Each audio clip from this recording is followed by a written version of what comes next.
Blown rancher saves 7 hanged Apache girls. Then discover a terrible plot. Jack Miller had always preferred the solitude of the land. His ranch stood alone, nestled among the vast deserts and rugged mountains of the Southwest, far from the towns and bustling settlements. It was a life he had chosen, a life of peace in the quiet expanse of the wilderness. But on this particular day, as Jack rode his horse through the dry landscape, a sense of unease settled in the pit of his stomach. The sun was starting to dip below the horizon, casting a golden hue over the desolate land. As Jack guided his horse along a well-worn trail, he couldn't shake the feeling that something was wrong. It was a strange feeling, almost as if the land itself was whispering to him, urging him to turn back. But Jack wasn't one to ignore his instincts, especially after years of living in such a wild place. He urged his horse forward, his mind still on the strange feeling that gnawed at him.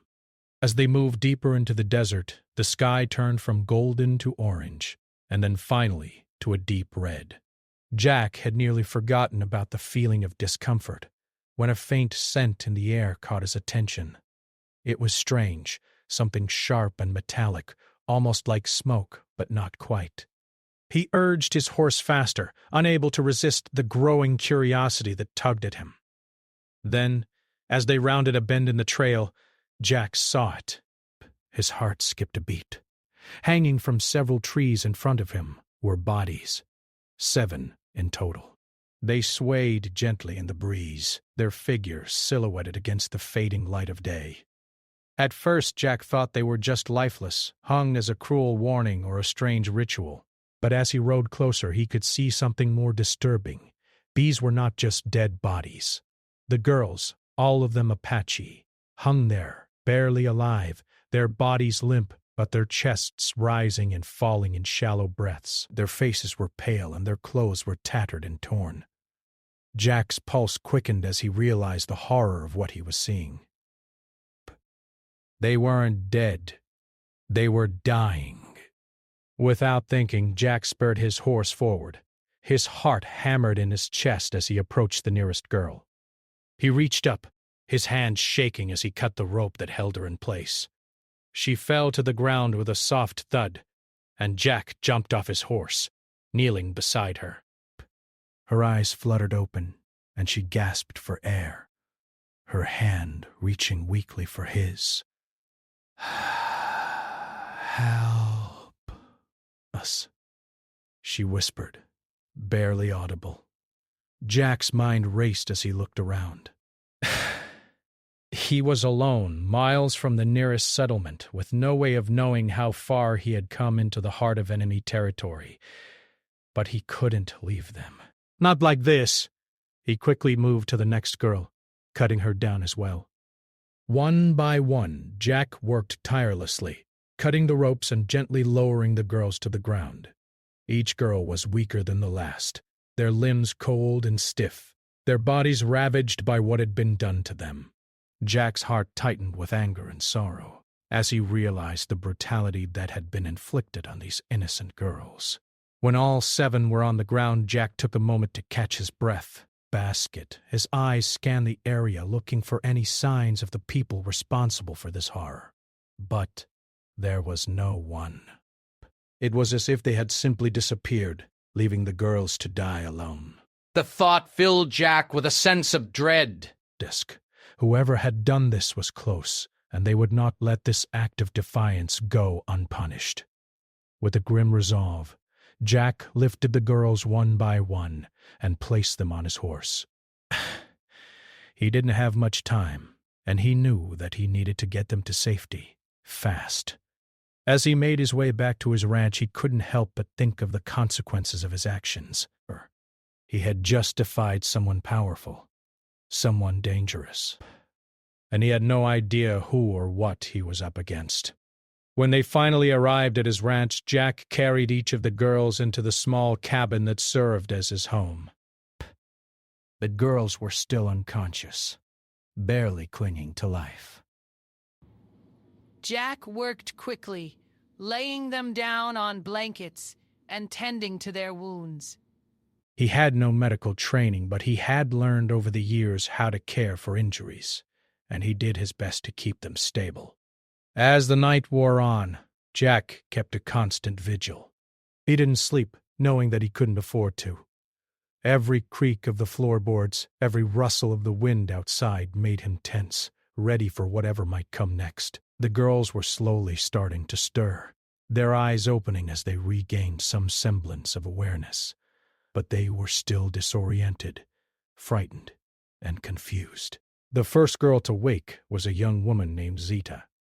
She looked at Jack with suspicion in her eyes, her body trembling with the shock of what had happened. But Jack's calm presence seemed to reassure her, and after a moment she spoke. "Who are you?" she asked weakly, her voice raspy. "I'm Jack Miller," he replied, his voice gentle. "I'm the one who saved you." Zita's eyes widened with recognition, and she seemed to understand.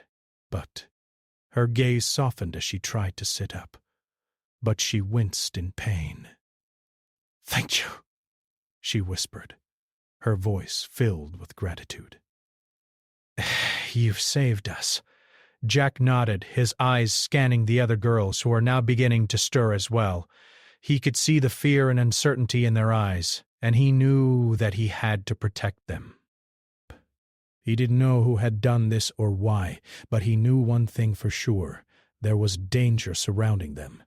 He could feel it in his bones, and he would stop at nothing to keep these girls safe. As the night dragged on, the girls grew stronger. They started to talk, sharing their stories of what had happened to them. Zita spoke of her people, her family, and the cruel forces that had torn them apart. Jack listened carefully, his mind racing as he pieced together what he could. He didn't know who had orchestrated this massacre, but one thing was certain. It was part of a bigger plan, a plan that threatened not only the girls but their entire people. Jack knew that his life would never be the same. He had just stumbled into a world of danger and deception, and there was no turning back. The only thing that mattered now was protecting these girls and stopping whoever was behind this horrendous plot. He had no idea who the enemy was or how far their reach went, but he would find out, and he would make them pay for what they had done. The dawn of a new day broke across the desert as Jack Miller stood watch over the 7 Apache girls he had saved. He had no idea what lay ahead, but he knew one thing. He would not rest until he uncovered the truth and brought those responsible to justice. Desperate, he would fight with everything he had, even if it meant facing impossible odds. The adventure had only just begun, and Jack was ready for whatever came next. The days following the rescue were quiet, but Jack knew that peace was fleeting. His ranch, isolated as it was, had never felt more vulnerable. The girls, though safe for the moment, still carried the weight of their experiences in their eyes. They had been through unimaginable horrors, and while their bodies began to heal, their minds were still trapped in the nightmare of their capture. Jack could see the fear in their gazes, especially when the wind howled outside or when the shadows grew long in the evening. They were survivors, but they were also haunted. As they recovered, the girls slowly started to share their stories with Jack. The first to speak was Zita, the girl who had awoken first. She was young, perhaps no older than 20, but there was a wisdom in her eyes that made Jack realize she had lived through far more than most people could comprehend. She began to speak quietly, her voice shaking with the weight of her words. "Before we were taken," she began, "we lived in a small Apache village, hidden in the mountains. It was a peaceful place, surrounded by the land we knew so well. My father was a warrior, respected by the elders, a leader of our people." Her eyes seemed to brighten for a moment as she spoke of her father, but then the sadness returned. One night a group of men came. They wore the colors of the army and they carried guns. They attacked our village without warning, slaughtering anyone who resisted.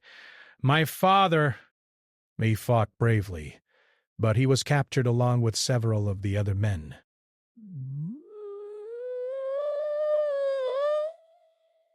Zita's voice cracked as she continued. They took us, my sisters and me. They were going to make an example of us, they said. They called it punishment, but we didn't understand why. Breaths. Zita paused, her hands trembling as she wrapped them around the blanket she was sitting on. Jack could see the tears threatening to fall, but she held them back. We were tied to the trees just like you found us. They left us there to die. Jack's heart tightened as he listened. He had known the girls had suffered, but hearing Zita's words, the truth of what they had endured, made him feel the weight of their pain all the more. He felt a deep anger rising in him, a fire that began to burn in his chest. Whoever was behind this, they would pay. Who were these men? Jack asked, his voice low but firm. He needed answers. Zita hesitated for a moment, as though considering whether she should share the information. She looked down at her hands, her fingers fidgeting nervously. Narration. Then she looked up at Jack, her expression one of determination. They were led by a man named Colonel William Hawthorne. He's a powerful man, rich, ruthless.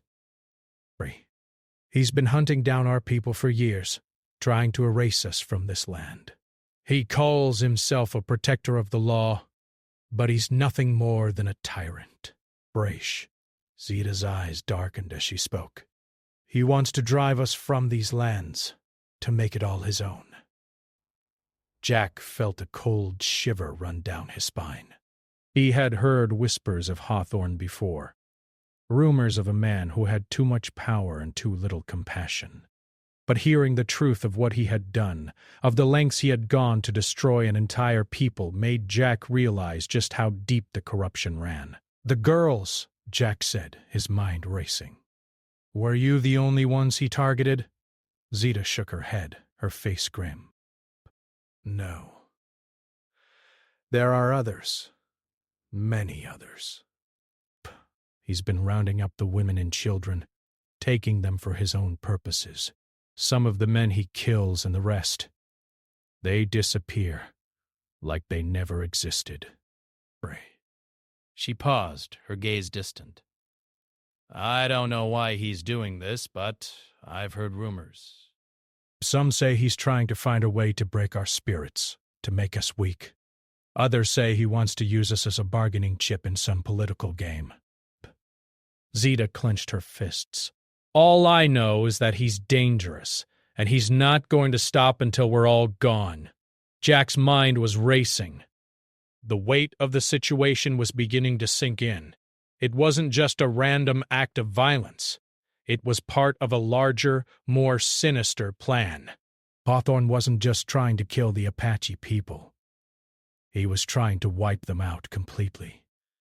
And Jack couldn't stand by and let that happen. He looked at Zita, then at the other girls, who were all listening intently. Each one had their own story, their own pain, but they were united by a common enemy. Jack knew he had to do something to stop Hawthorne. But what? He was just one man, and the colonel had an entire army at his disposal. Still, Jack wasn't one to back down, not when innocent lives were at stake. We need to warn the others, Jack said, his voice filled with resolve. We can't let Hawthorne carry on with this. We have to stop him. Zita nodded, her eyes hardening with the same determination. You're right. We need to let our people know. But it's not just about warning them. We need to stop Hawthorne from destroying us. We need to gather our forces, unite the tribes. If we stand together, we might have a chance. Jack's mind was already working. He knew it wouldn't be easy, but he also knew that he couldn't do it alone. He would need help, all alliances with other ranchers, Native American fighters, maybe even lawmen who opposed Hawthorne's tyranny. It would be dangerous, but it was the only way to fight back.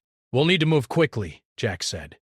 I'll take you to a nearby town tomorrow. We'll gather what we can and see who's willing to help. Zeta nodded. We'll need to be careful. Hawthorne's men are everywhere. They'll be watching for us. I know, Jack said, his voice steady. But we can't wait any longer. It's time to fight back. As the days passed, Jack and Zeta worked together, strategizing and planning their next steps. The girls had all begun to recover, their strength returning little by little. The bond between them grew stronger, and they were no longer just survivors. They were warriors, determined to protect their people and stop Hawthorne's reign of terror. That night, as Jack sat alone in the quiet of his cabin, he thought about the challenges ahead, perhaps. The road would be long and dangerous, and he didn't know if they would succeed. But one thing was certain. He would not stand idly by. He had made a promise to these girls, to their people, and he would keep that promise no matter the cost. The next morning, as the sun rose over the desert, Jack prepared to leave his ranch behind. He saddled his horse, gathered his supplies, and said his goodbyes to the girls, knowing that their journey was just beginning.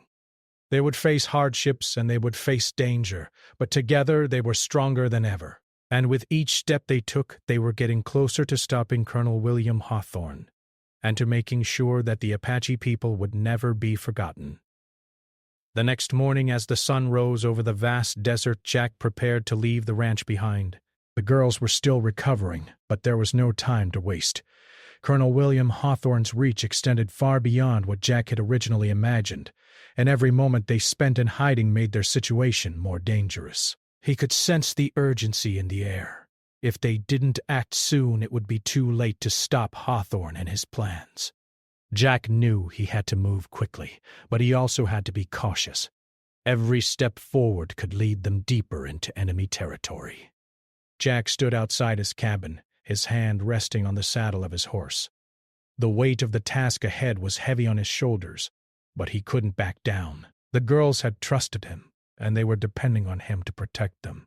He had already put his life on the line once to save them, and now he was about to risk everything to help them bring down a powerful man with an army at his disposal. Zeta and the other girls had been preparing for the journey as well. They had spent the night gathering what little they could carry. It was a simple, practical preparation: some food, a few blankets, and the weapons they had managed to hide. Though Jack had no military training, he had spent years living in the wild, and he had learned how to defend himself. Brass. He wasn't the type to back down from a fight, especially when the odds seemed stacked against him. The girls, despite their trauma, had shown strength beyond their years, and Jack had no doubt that they would be a valuable part of the journey ahead. When they were finally ready to leave, Jack mounted his horse and motioned for the girls to follow. They had decided to head to the nearest town, a small place called Rio Grande, where they hoped to find allies who might help them in their fight against Hawthorne. It wasn't much, but it was a starting point. Jack knew the risks of traveling through such dangerous land, especially with Hawthorne's men likely keeping watch, but it was their only option. As they made their way through the desert, the silence between them was heavy. Each girl had her own thoughts, her own fears, but none of them spoke. Jack kept his eyes on the horizon, scanning the area for any sign of movement. The landscape stretched out before them, endless and unforgiving, but Jack's focus was unwavering. He knew the road ahead would be long, and there would be dangers at every turn, but he couldn't afford to slow down. As the hours passed, they finally reached Rio Grande. The small town was quiet, almost too quiet. Jack's instincts told him something was off. He had hoped to find some kind of support, but as they rode through the town, it seemed deserted. The streets were empty, and the doors to most of the buildings were shut tightly. Jack felt a knot form in his stomach. Was Hawthorne's influence already so strong here that the people were afraid to help? They stopped at the edge of town, and Jack motioned for the girls to dismount. Zeta looked up at him, her face filled with uncertainty. "What now?" she asked, her voice quiet. Jack looked around, trying to get a sense of what was happening. He didn't want to believe that Hawthorne had already struck here, but the signs were hard to ignore. There was no movement, no signs of life, and it seemed like they were being watched. Breaths. He knew they couldn't stay in the open for long. "I'll go into town and see what I can find," Jack said, his voice steady. "Stay here. Keep a lookout." Zita nodded, her expression a mix of trust and worry. Breaths. Jack could see the hesitation in her eyes, but she knew the situation as well as he did. There was no other choice. They had to take risks if they were going to stand a chance. Jack walked slowly toward the town, his hand resting on the hilt of his knife. He moved cautiously, his senses heightened, listening for any sound that might give away their position. As he reached the main street, he noticed that the buildings looked abandoned, the windows boarded up, and the air was thick with tension. It was as if the entire town had been locked down, but Jack couldn't understand why. He approached the general store, the only building that seemed to show any signs of life. The door creaked as he pushed it open, and he stepped inside. The store was dimly lit, with shelves stacked high with goods. But there was no one around. Jack's eyes scanned the room, his heart pounding. Something didn't feel right. A voice suddenly broke the silence. "You're not from around here, are you?" The voice was low and gravelly, coming from a man sitting in the corner of the room. Jack tensed, but didn't make any sudden movements. "No," Jack replied, his voice calm. "I'm just passing through. I'm looking for some information." The man eyed Jack warily, his hand resting on a rifle beside him. "Information? You'll be lucky if you find any around here." Braves. "This town's been under Hawthorne's thumb for months. People are too scared to talk." Jack's stomach churned at the mention of Hawthorne's name. It seemed the colonel's reach had extended farther than he had realized. "What's going on? Why is the town so quiet?" The man leaned forward, his face hardening. "Hawthorne's men have been coming through here, taking what they want." The sheriff's been bought off, and no one dares resist him. If you're looking for trouble, you're in the right place. Jack's mind raced. He had hoped that Rio Grande would be a safe haven, a place where they could find help, but instead it seemed like the town had already been swallowed by Hawthorne's influence. Jack's fists clenched at his sides. He couldn't back down now. Not when so many were depending on him.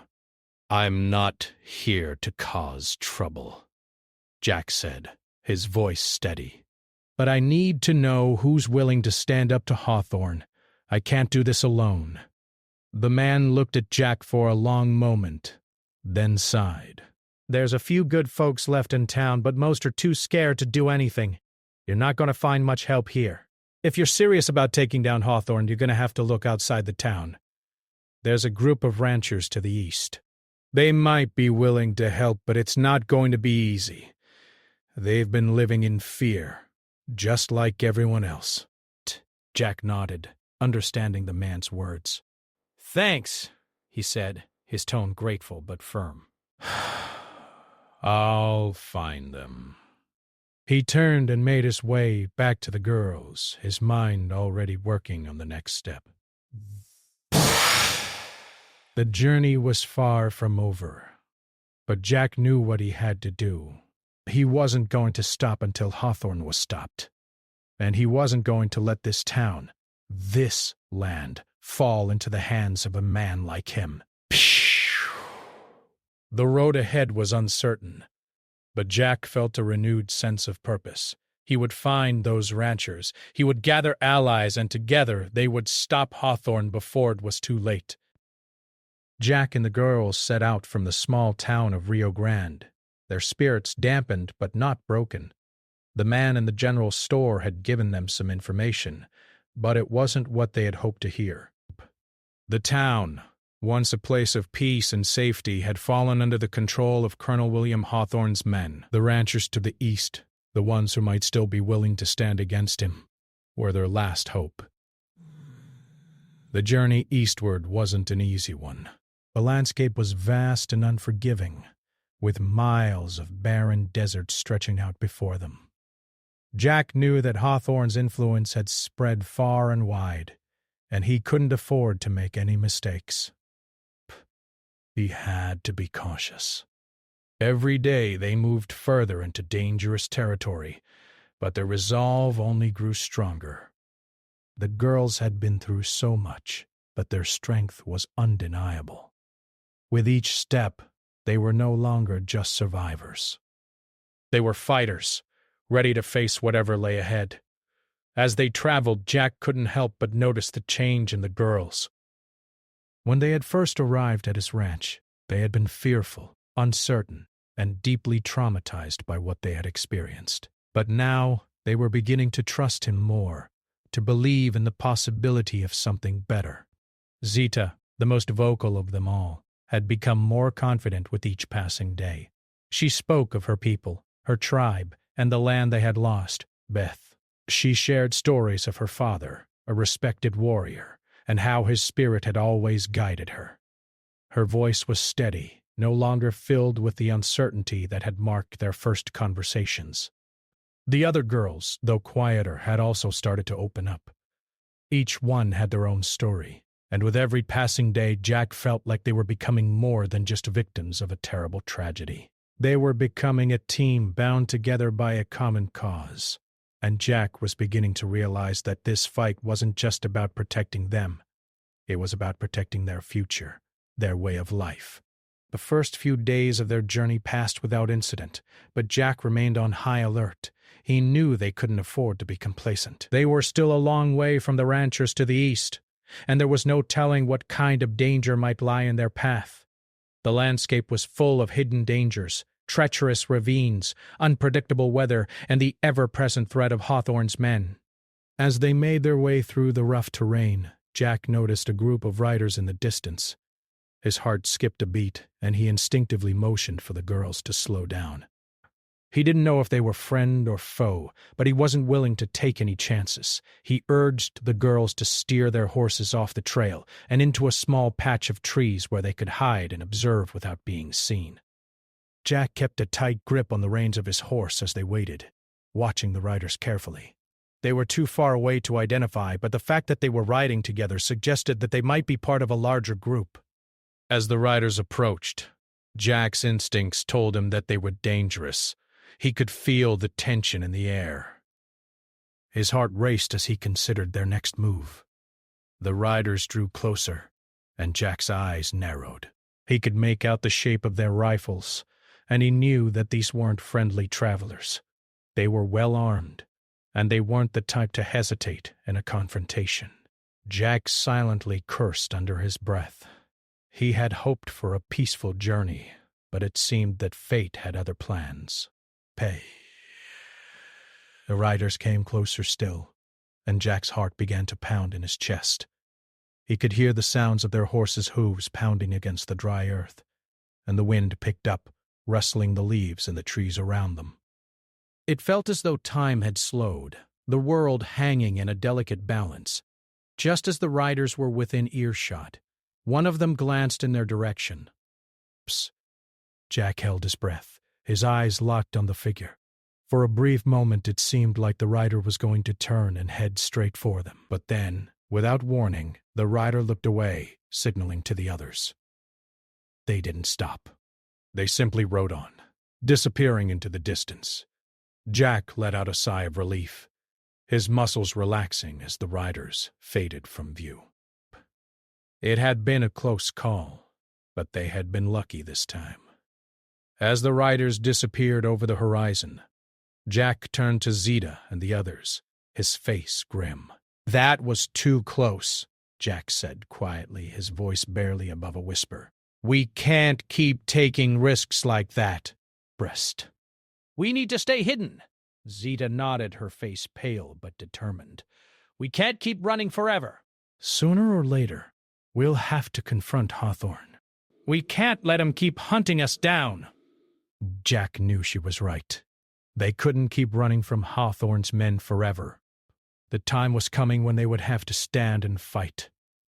But Jack wasn't sure they were ready yet. They still had a long way to go, and they needed more allies before they could take on the full force of Hawthorne's army.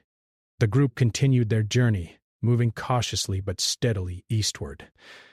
The days grew longer, and the heat of the desert sun beat down on them relentlessly. But Jack could feel the weight of their mission growing heavier with each passing hour. They were getting closer to the ranchers, but every mile felt like it brought them closer to the inevitable showdown with Hawthorne. Finally, after what felt like an eternity, they arrived at the ranchers' settlement. The small community of ranches was nestled in a valley surrounded by tall mountains, offering some protection from the open desert. The air was cooler here, and the land seemed more fertile. Jack felt a brief sense of hope as they approached, but his cautious optimism was tempered by the memory of the riders they had just avoided. He knew that they weren't out of danger yet. The ranchers were wary at first, not trusting anyone who rode in from the desert without warning. But when Jack explained his mission, when he spoke of Hawthorne's cruelty and the threat he posed to everyone, the ranchers listened. They had heard rumors of Hawthorne's growing power, but hearing it from someone who had experienced it firsthand struck a chord with them. One of the ranchers, a tall man named Samuel, stepped forward. He had a weathered face and a firm handshake. Breaths. "We've been hearing whispers of Hawthorne's plans," he said. "He's got men stationed all over these parts, but we've never seen anything like this before." "You've got guts, Jack, and we've got your back." Jack's heart lifted at the words. "It was a small victory, but it was a victory nonetheless." With Samuel and the others on their side, Jack felt like they might finally have a chance to stop Hawthorne. The road ahead would still be difficult, but now they had the support they needed. Together they would fight. As the night fell over the valley, Jack sat by the fire with Zita and the other girls. They were no longer just survivors. They were warriors, ready to face whatever challenges lay ahead. And with the ranchers joining their cause, Jack knew that they were one step closer to defeating Colonel William Hawthorne. The fight was far from over, but Jack was no longer alone. Breaths. Together they would bring Hawthorne to justice, no matter the cost. The days blurred together as Jack and the girls, now joined by Samuel and the other ranchers, continued their preparations for what was sure to be the most dangerous part of their journey. They had spent weeks gathering supplies, learning the terrain, and making sure they were ready for the confrontation that was coming. The small community of ranchers had proven to be invaluable allies, offering shelter and support as they prepared for the battle ahead. But Jack knew that the real fight was still to come. He could feel the weight of the responsibility on his shoulders, but he refused to back down. As the group gathered around a campfire one evening, Jack could see the determination in their eyes. They weren't just a group of survivors anymore. They were a team, united by a common cause. Each person had their own reason for joining the fight, but they were all bound by one goal: to stop Colonel William Hawthorne and his reign of terror. Zita, who had become a natural leader among the girls, spoke up. "We can't keep running forever," she said, her voice steady and firm. "Hawthorne will never stop. Desperate breath-taker, he'll keep hunting us down, and he'll keep hurting people. We have to make sure this ends." Jack nodded in agreement. "You're right, but we can't be reckless. We have to plan carefully. If we strike too soon, we'll be outnumbered, and there's no telling what Hawthorne will do to retaliate. We need to be smart." Samuel, who had been listening quietly, spoke up. "We've been tracking Hawthorne's movements for weeks. His men are scattered throughout the region, but we've learned that he's holed up at a fortified location about a day's ride from here.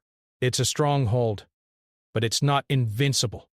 If we can get to it before he knows we're coming, we might have a chance." The group fell silent, each person contemplating the plan. Jack could see the uncertainty in their eyes, but there was also a spark of hope. This was their moment, The chance they had been waiting for. "All right," Jack said, standing up.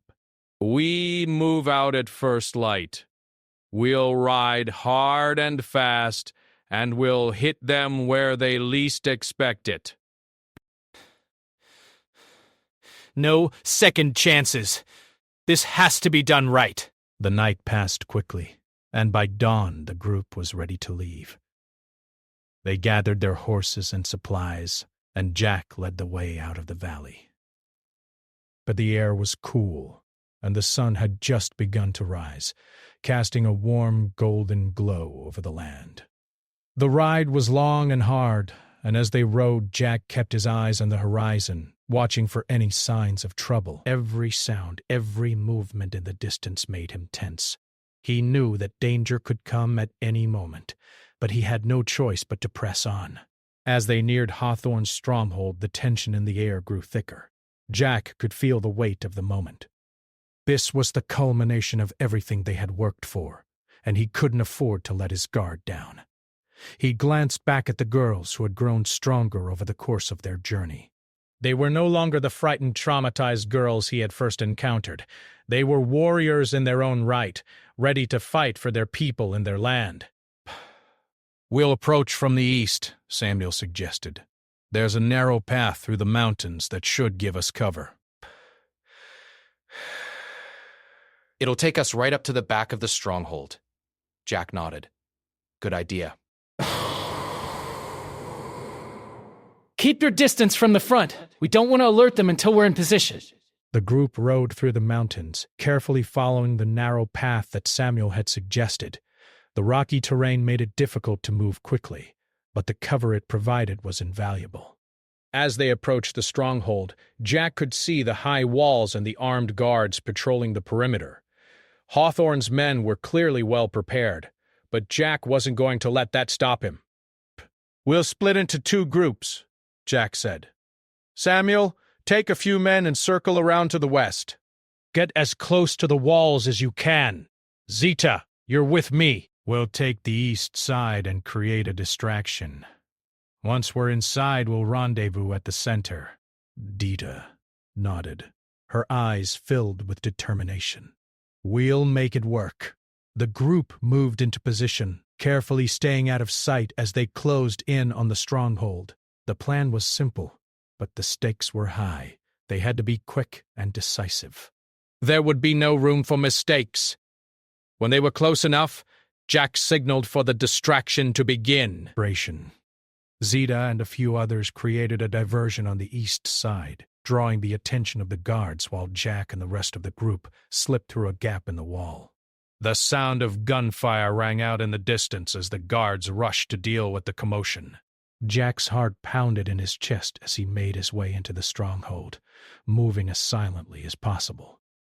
Inside, the atmosphere was tense. Hawthorne's men had clearly been expecting trouble, but they hadn't anticipated an attack from this side. Jack and his group moved swiftly, taking out a few sentries along the way. The stronghold was large, with a maze of rooms and corridors. Jack's mind raced as he searched for the one person who could end this nightmare once and for all. Finally, they reached the central courtyard, where they found Colonel Hawthorne, surrounded by his most trusted men. The colonel's cold eyes flicked toward Jack as he stepped forward, his hand resting on the pistol at his side. "You're bold, Miller," Hawthorne said, his voice dripping with disdain. "But you're too late." "You've already lost." Jack's grip tightened on his own weapon, his jaw set. "This ends today, Hawthorne." Bronto. "You won't hurt anyone else." The 2 men faced each other, the tension between them palpable. For a moment, there was nothing but silence. Then, without warning, the first shots were fired. The air erupted with chaos as Jack and his group fought back, their movements precise and calculated. They weren't just fighting for their own survival.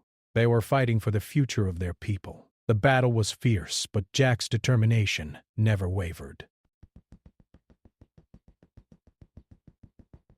The girls, now standing beside him, fought with a bravery that matched his own.